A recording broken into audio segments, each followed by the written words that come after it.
Hi, this is Charlie Aitken of Investment Made Easier. Robert Prechter's groundbreaking studies of the collective social mood of humanity, via the lens of the stock market, is called Socionomist, and includes great observations and predictability of when events are likely to happen.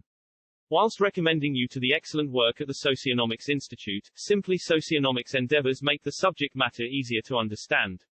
Hence a chart of the most watched stock index on the planet, the Dow Jones Industrial Average, with a list of social mood observations listed below it.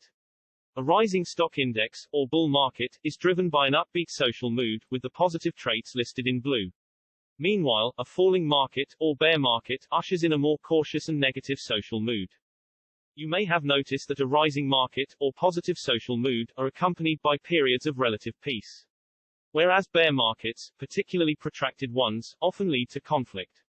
With this in mind, were there any clues in respect of the invasion of Ukraine? First up is a chart of the Russian stock index, actually an exchange-traded fund that tracks it.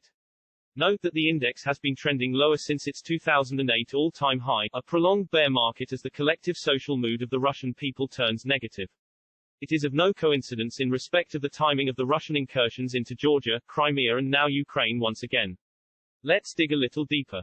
NATO expanded into Poland, Hungary and the Czech Republic in 1999, followed in 2004 by Bulgaria, Estonia, Latvia, Lithuania, Romania, Slovakia and Slovenia.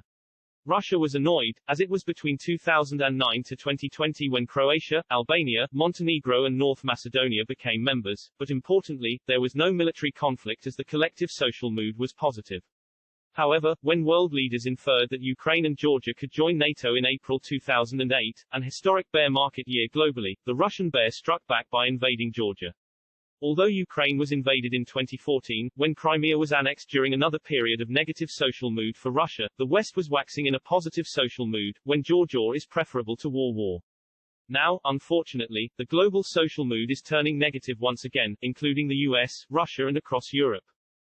As for the catalyst for this particular conflict, you could point to US Vice President Kamala Harris, who broke the Russian bear just days before the tanks rolled in.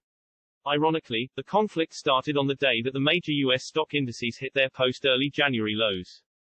1 month on and there has been great uncertainty as to China's position on the conflict, and in respect of its condemnation of Russia. However, a peek at the Shanghai Stock Index, which looks somewhat similar to that of Russia, provides a clue as to who China is likely to side with.